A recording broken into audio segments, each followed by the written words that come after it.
മുസ്ലിങ്ങളെയാണ് ബനു Israel എന്ന് പറയുന്നത്. അപ്പൊ പിന്നെ ബനു ഇസ്രായേൽ എന്ന് പറഞ്ഞ അർത്ഥം ഇസ്രായേലിന്റെ മക്കൾ എന്നാണ്. ബനു എന്ന് പറഞ്ഞാൽ അങ്ങനെയാണല്ലോ, സന്താനം എന്നാണ്. ഇസ്രായേൽ സന്താനം. അപ്പൊ ഇസ്രായേൽ എന്ന് പറഞ്ഞാൽ ആരുടെ പേരാണ്? ഈ അടിസ്ഥാനം കിട്ടിയില്ലെങ്കിൽ പിന്നെ ബാക്കി ഇസ്രായേൽ എന്നാൽ ഒരു നബിയുടെ പേരാണ്. ആ നബിയുടെ പേരാണ് യാക്കൂബ്. ഇസ്രായേൽ എന്നാൽ ഒരു നെയ്മാണ്, പേരാണ്, ഒരു നബിയാണ് ഇസ്രായേൽ. ഇസ്രായേൽ അല്ലെ ഇസ്ലാം എന്ന് പറയുന്നത്. ഈ ശൈത്താനങ്ങളോട് നമുക്ക് പറയാൻ പോകുന്നത് ഇസ്രായേൽ എന്നാൽ ഒരു പ്രവാചകന്റെ പേരാണ്. ആ പ്രവാചകന്റെ പേര് യാക്കൂബ്. യാക്കൂബിന്റെ മറ്റൊരു പേരാണ് ഇസ്രായേൽ. അപ്പൊ ബനു ഇസ്രായേൽ എന്ന് പറഞ്ഞാൽ ഇസ്രായേലിന്റെ മക്കൾ, സന്താന പരമ്പര. ഇസ്രായേൽ നബിയുടെ സന്താന പരമ്പരകളെയാണ് ബനു ഇസ്രായേൽ എന്ന് പറയുന്നത്. ക്ലിയർ ആയല്ലോ? ശരി. അപ്പോ ഈ ബനു ഇസ്രായേൽ ഇസ്രായേൽ എന്ന് പറയുന്ന പ്രവാചകന്റെ പരമ്പര എന്ന് പറഞ്ഞാൽ ഇസ്രായേൽ നബിയുടെ ഒരു മോന്റെ പേരെന്താണ്? യൂസുഫ് അല്ലേ? അപ്പോ ഇസ്രായേൽ നബിയുടെ വാപ്പാടെ പേരെന്താ? ഇസ്ഹാഖ്. ഇസ്ഹാഖിന്റെ ഉപ്പാടെ പേരെന്താ? ഇബ്രാഹിം. ഇബ്രാഹിമിന്റെ മോനാണ് ആര്? ഇസ്ഹാഖ്. ഇബ്രാഹിമിന്റെ എത്ര മക്കളുണ്ടായിരുന്നു? 2 മക്കൾ. ഒന്ന് ഇസ്മായിൽ, മറ്റൊന്ന് ഇസ്ഹാഖ്. അപ്പോ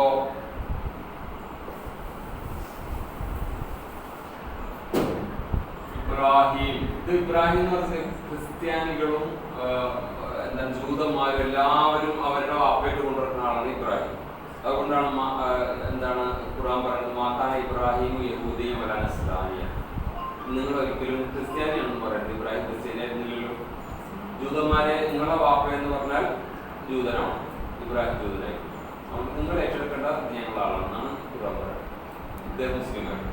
كان إبراهيم يهوديا ولا نصرانيا ولكن كان حنيفا مسلما. യഥാർത്ഥ ഋജു മാനസനായ മുസ്ലിമായ വ്യക്തിയായിരുന്നു ഇബ്രാഹിം എന്ന് പറയുന്നത്. അത് ഇബ്രാഹിം അലൈഹി സ്വലാത്തു വസ്സലാമിക്ക് 2 മക്കളുണ്ടായി. ഒരു മോന്റെ പേര് ഇസ്ഹാഖ് എന്നാണ്, മറ്റേ മോന്റെ പേര് ഇസ്മായിൽ എന്നാണ്. ഓക്കെ, ഇസ്മായിലിന്റെ ഉമ്മയുടെ പേര് ഹാജർ.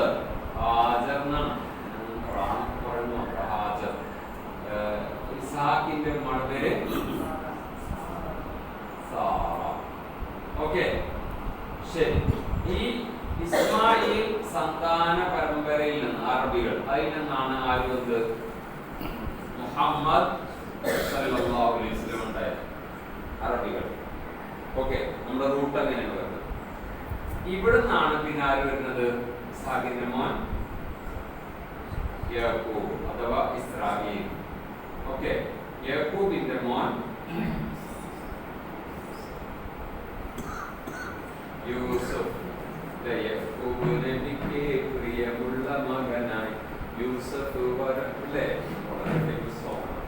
യൂസുഫ് അലൈഹിസ്സലാം. ശരി. ഇങ്ങനെ പിന്നെ യൂസുഫ് അലൈഹിസ്സലാത്തു വസ്സലാമയിൽ ഒരു നബി ഉണ്ടായിട്ടില്ല. പിന്നീട് അതിൽ നിന്ന് പിന്നീട് ഇങ്ങനെ വന്ന് ദാവൂദ് അല്ലേ, സുലൈമാൻ,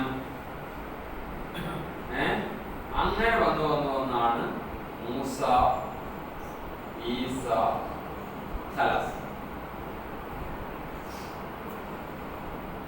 ഇത് ഖുർആൻ പേരെടുത്ത് പറഞ്ഞ പ്രവാചകന്മാരാണ്. 25 പേരുള്ളൂ. എത്ര പ്രവാചകന്മാർ വന്നിട്ട്? 1.25 ലക്ഷത്തോളം പ്രവാചകന്മാർ.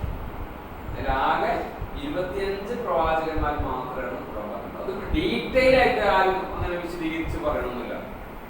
ഈസാ നബിയെ കുറിച്ച് വിശദീകരിക്കുന്നുണ്ട്, മൂസാ നബിയെ കുറിച്ച് വിശദീകരിക്കുന്നുണ്ട്, മുഹമ്മദ് നബിയെ കുറിച്ച് വളരെ ചെറിയ ചെറിയ കാര്യങ്ങൾ പറയുന്നുണ്ട്. അങ്ങനെ ഇബ്രാഹിം നബിക്ക് ഒരു അധ്യായമുണ്ട് ഖുർആനിൽ, സൂറത്തുൽ ഇബ്രാഹിം. യൂനുസ് നബിയുടെ ചെറിയ ചില പോർഷൻ പറയുന്നുണ്ട്. പിന്നെ അലിയസ എന്നൊക്കെ പറഞ്ഞ നബിയാണ്. ദുൽകിഫ്ല്, ഒത്തിരി നബിമാരുടെ പേര് മാത്രം ജസ്റ്റ് ഇങ്ങനെ പറയുന്നത്. ഓക്കെ, അപ്പൊ ഇങ്ങനെയാണ് അതിന്റെ റൂട്ട്. ശരി, അപ്പൊ യാക്കൂബിനെ കുറിച്ചാണ് പറയുന്നത്. യാക്കൂബിന്റെ മക്കളാണ് ബനൂ ഇസ്രായേൽ, അഥവാ ഈ ടീം മുഴുവൻ, ഇവിടെ മുഴുവൻ ബനൂ ഇസ്രായേലാണ്. അല്ലാണ്ട് മൂസാ നബിയുടെ മാത്രം അനുയായികളല്ല. കറക്റ്റ്? ശരി. അപ്പോ ഫിറൗൻ എന്ന് പറയുന്ന ഈജിപ്തിലെ കൊടിയ ക്രൂരനായ ഭരണാധികാരി, ആ ഭരണാധികാരി എന്ത് ചെയ്യുന്നു? ആണുങ്ങളെ കൊല്ലുകയും പെണ്ണുങ്ങളെ ജീവിക്കാൻ അനുവദിക്കുകയും ചെയ്യുന്ന വളരെ വലിയ മുഫ്സിദ്. എന്നിട്ട് അല്ലാഹു പറയുന്നത് വനുരീദു, നാം ആഗ്രഹിക്കുന്നത്, അല്ലാഹുവിന്റെ ആഗ്രഹം, ഭൂമിയിൽ ഇങ്ങനെ കൊണ്ടുപോയി തള്ളിയ ആളുകളെ അവരെ ലീഡറാക്കാനാണ് നാം ആഗ്രഹിക്കുന്നത്. ഭാവിയിൽ അധികാരം അവർക്ക് കൊടുക്കാനാണ് ഞാൻ ആഗ്രഹിക്കുന്നത്. ഗംഭീര ഒരു പ്രതീക്ഷയുടെ വർത്താനാണ്. മരുമകളെങ്ങനെ കഷ്ടപ്പെടുത്തി ആ മരുമകൾ പിന്നെ കാണാം അമ്മായിമ്മക്ക് വയ്യാണ്ടോ വലിയ പ്രതാപത്തിൽ അമ്മായിമ്മനെ കഷ്ടപ്പെടുത്തി മരുമകളുടെ കാര്യം ഇതേപോലെ തന്നെ സംഭവിക്കും. അപ്പൊ നമ്മൾ ആരെങ്കിലും ഉപദ്രവിക്കണമെങ്കിൽ ഒറ്റപ്പെടുത്തുന്നെങ്കിൽ അവരെ അല്ലാഹു ചെയ്യും സഹായം. ഇപ്പോ തന്നെ ഈ എന്താണ് നാരായണന്റെ പേരെന്താ, അയാള് ഒറ്റപ്പെടുത്തി ആസുപത്രി ഭയങ്കര ഹീറോ ഇല്ല, അയാൾ ശരിക്കും അപമാനിക്കുകയും ചെയ്തു. കോളേജൊക്കെ നിന്റെ നീ വേറെ ഞാനില്ല, അയാൾക്ക് ഭയങ്കര ഹീറോ. സോഷ്യൽ മീഡിയയും മറ്റൊക്കെ ഇയാളുടെ ഫാൻസും കൂടി അയാളെ കുറിച്ചാണ് ചർച്ച ചെയ്യുന്നത്.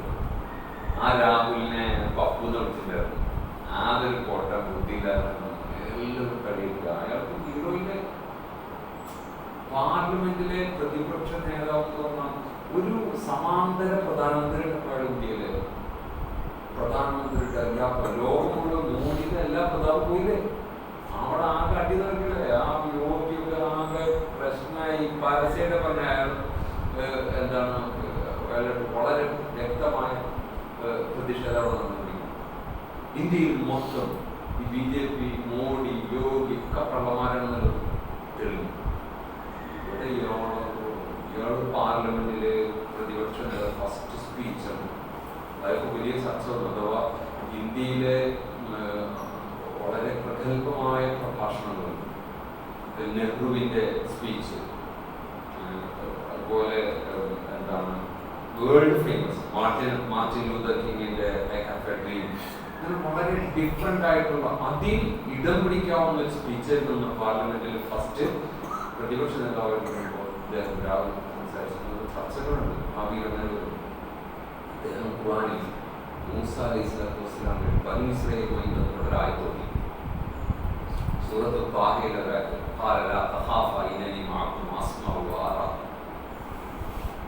മൂസ, ഹാറൂൻ, നിങ്ങൾ ഭയക്കരുത്, ഞാൻ നിങ്ങളുടെ കൂടെ, ഞാൻ എല്ലാം കേട്ടും കണ്ടുമിരിക്കുന്നവനാണ് എന്ന് ഈശ്വരൻ പറയുന്നത് ഖുർആനിലെ ആയത്ത്.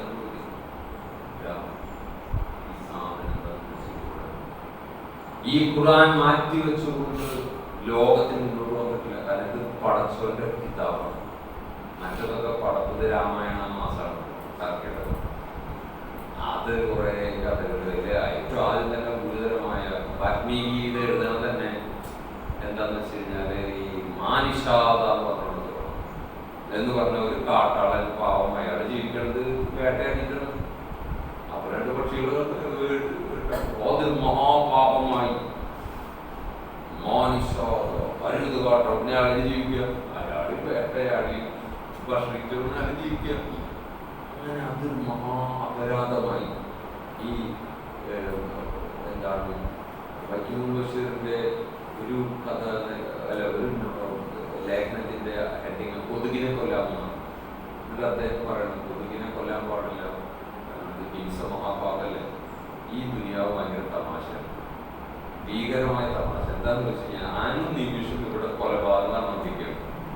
അപ്പോഴാണ് ഇവിടെ കൊതുകിനെ കൊല്ലം ചർച്ച വരുന്നത്. ഇവര് ഈ യോഗികളൊക്കെയാണ് യോഗിക, ഹിംസ പാടില്ല. ജൈനന്മാർ കുറെ ആളുകളെ രക്ഷിച്ചില്ലേ, പച്ച മനുഷ്യന്മാരെ വെട്ടി തുറക്കി പറഞ്ഞ ആൾക്കാരല്ലേ. മനുഷ്യന്മാരെ കൊല്ലുകയും മുസ്ലിങ്ങളെ ആടുകൾ അടിച്ചോൽക്കുക ചെയ്ത് ഇവരാണ് ആടിനെ രക്ഷിക്കുന്നത്. രീതിയിലുള്ള തമാശകൾ നടന്നുകൊണ്ടിരിക്കുന്നതെന്ന് വൈക്കം മുഹമ്മദ് പറയുന്നു. അടിസ്ഥാനപരമായി ഈ ഒരു തമാശയാണ് ഇവിടെ ലോകം നടക്കുന്നത്. ഏതായാലും ഈ വേദഗ്രന്ഥത്തെ മാറ്റിവെച്ചുകൊണ്ട് ഒരിക്കലും കൊണ്ടുപോകാൻ പറ്റില്ല എന്നതിൻ്റെ ഏറ്റവും വലിയ തെളിവാണ്. അതായത് ഏതായാലും മൂസ അലൈഹി സ്വലാത്തു വസ്സലാമയുടെ ആ ഒരു ധൈര്യം അല്ലാഹു കൊടുക്കുന്നത് രാഹുൽ പാരായണം ചെയ്യുകയുണ്ടായി എന്നതാണ് പങ്കുവച്ചത്. ഇങ്ങനെയുള്ള അടിച്ചമർത്തപ്പെട്ടവരെ വളർത്തിക്കൊണ്ടുവരാനാണ് ഞാൻ ഉദ്ദേശിക്കുന്നത്. ഒരു ഷാഡോ പ്രൈം മിനിസ്റ്ററാണ് ഇപ്പോൾ രാഹുൽ. ബ്രിട്ടനിലുള്ള ഷാഡോ ഗവൺമെന്റ് മിനിസ്ട്രി എപ്പോഴാണോ പ്രധാന മിനിസ്ട്രി ഇല്ലാണ്ടാവുക ഉടനെ അങ്ങനെ സമാന്തരമായ ഒരു ടീം. മഹലികളൊക്കെ വേണം. മഹലിൽ അങ്ങനെ ഒരു പ്രസിഡന്റ് വേണം. പുറത്ത് ആളുകളുടെ കാര്യങ്ങളൊക്കെ ഇടപെട്ട് കാര്യങ്ങൾ എന്തെങ്കിലും പ്രതിഷേധിച്ച് ഒരു ടീമായി നിന്നിട്ട് നല്ല പ്രതിപക്ഷമായിരുന്നു. കുഴപ്പമുണ്ടാക്കാനല്ല, പിത്തിനുണ്ടാക്കാനല്ല, കലാപുണ്ടാക്കാനല്ല. അവർ നന്മ ചെയ്താൽ സപ്പോർട്ട് ചെയ്യണം, തിന്മ ചെയ്താൽ എതിർക്കുന്ന ഒരു ടീം. അങ്ങനെ ഇല്ലെങ്കിൽ നിങ്ങൾ ഒരു പ്രാർത്ഥനകളൊന്നും സ്വീകരിക്കില്ല എന്ന് പറയില്ല. അമ്രുബിൽ മഅറൂഫ് വനഹ്യി അനിൽ മുൻകർ എന്ന് പറയുന്നത്. ഏതായാലും ഈ തരത്തിൽ ഫിർഔനെയും അതുപോലെ തന്നെ ഹാമാനെയും ഫിർഔന വഹാമാന വജുനൂദഹുമാണ് അതിന് കൂടെ പാവങ്ങളുണ്ട്. ഇവരൊക്കെ ഇല്ലാതാക്കി ഈ പാവങ്ങൾക്ക് അധികാരം കൊടുക്കണമെന്നാണ് ഞാൻ ആഗ്രഹിക്കുന്നത്. വനജഅലഹും അഇമ്മ, അവരെ ലീഡേഴ്സ് ആക്കണമെന്ന്. വനജഅലഹുൽ വാരിസീൻ, അവരെ അനന്തരാവകാശികളാക്കണമെന്ന് ഞാൻ ആഗ്രഹിക്കുന്നു. വനുമക്കിന ലഹും ഫിൽ അർള്, നാം അവർക്ക് ഭൂമിയിൽ എല്ലാ അർത്ഥത്തിലുമുള്ള അധികാരവും സൗകര്യവും ഒരുക്കാൻ ആഗ്രഹിക്കുന്നു. വലിയ ഫിർഔന വഹാമാന എന്താണോ ഫിറൗനും ഹാമാനും സൈന്യമൊക്കെ ഭയപ്പെട്ടത് അത് തന്നെ സംഭവിക്കാൻ വേണ്ടിയാണ് നാം ആഗ്രഹിക്കുന്നത്. അഥവാ മോഡിയും എന്താ ഭയക്കുന്നത്?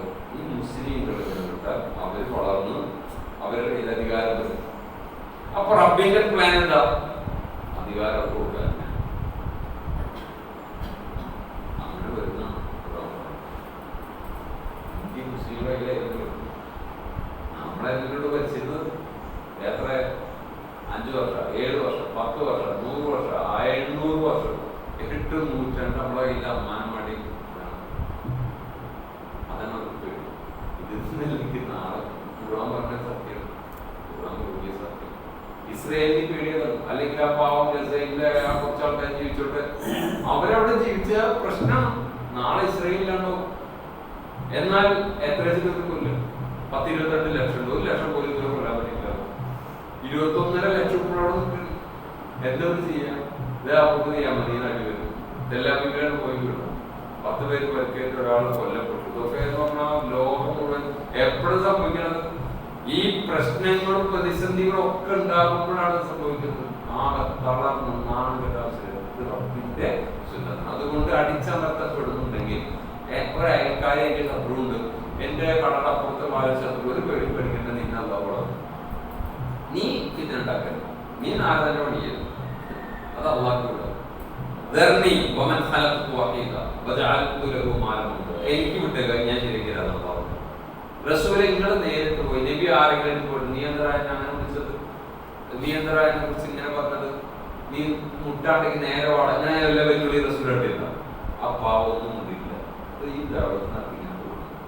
ഇവിടെ തന്നെ അത്ഭുതകരമായ മാറ്റങ്ങൾ സംഭവിച്ചുകൊണ്ടിരിക്കുക.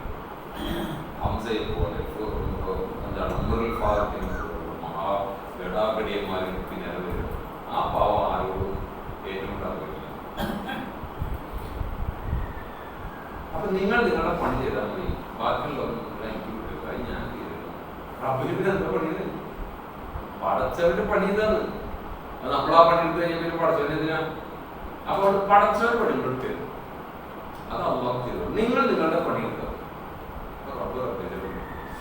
നിങ്ങൾ നിങ്ങളുടെ പണി എടുക്കാണ്ട് ഈ ബിലീസുകളുടെ കൂടെ കൂട്ടിയിട്ട് നിങ്ങൾ ഈ ഫിത്തിനെയും വസ്തുതയും നടത്തരുത് എന്നതാണ് പ്രധാനപ്പെട്ട ഒരു കാര്യം. ഏതായാലും അള്ളാഹു റബ്ബുൽ ഇസ്സത്ത് ഈ പറയുന്നത് വളരെയധികം ഈ വേറെ ഹിസ്റ്ററി, വേറെ വളരെ ബ്യൂട്ടിഫുൾ ആയിട്ടുള്ള വൈകാരികമായ ഒരു കഥ പറയുന്നത് ഖുർആന്റെ ഒരു പ്രത്യേകത തന്നെ. ഖുർആൻ ഒരു കാര്യം തന്നെ ഇങ്ങനെ പറഞ്ഞില്ല, അവിടെ കുറച്ച് പറയും, ഇത് കുറച്ച് പറയും. ഫിലിമൊക്കെ അങ്ങനല്ലേ, ഫിലിം എങ്ങനെ ബോറടിക്കുന്നത്? ഇത് ഇങ്ങനെ അതന്നെ ഇങ്ങനെ കാണിച്ചാൽ ബോറടിക്കും. അപ്പൊ അതിൻ്റെ അടുത്ത് തമാശ വരും. ഈ സർക്കസിൽ ഡോക്ടർ വന്നു പോണ പോലെ അതിൻ്റെ വേറെ ദൃശ്യം കാണിക്കും. അതിൻ്റെ വേറെ അപ്പൊ മനുഷ്യനെന്ത് ചെയ്യും? ഈ ശ്രോതാവ് അല്ലെങ്കിൽ പ്രേക്ഷകൻ ഇങ്ങനെ ജിജ്ഞാസപ്പെടുന്നു. ഖുർആന്റെ ശൈലി ഖുർആൻ ഒരിക്കലും ഒറ്റ കഥകൾ പറഞ്ഞു. ആദ്യം പുരോഗമനെ കുറിച്ച് ചരിത്രം, അത് കഴിഞ്ഞിട്ട് ഈജിപ്തിന്റെ ചരിത്രം പറഞ്ഞു, പിന്നെ അള്ളാഹു സ്വയം സംസാരിക്കണം, ഞാൻ ആഗ്രഹിക്കുന്നത് ഇങ്ങനെയാണ്. അത് കഴിഞ്ഞിട്ട് നേരെ ടെസ്റ്റ് മൂസായുടെ ഉമ്മാട്, ഈ മൂസായുടെ ഉമ്മാടെ കഥ പറയും. മൂസായുടെ ഉമ്മാട് ഞാൻ പറഞ്ഞു അള്ള പറഞ്ഞു, ഞാൻ പറഞ്ഞു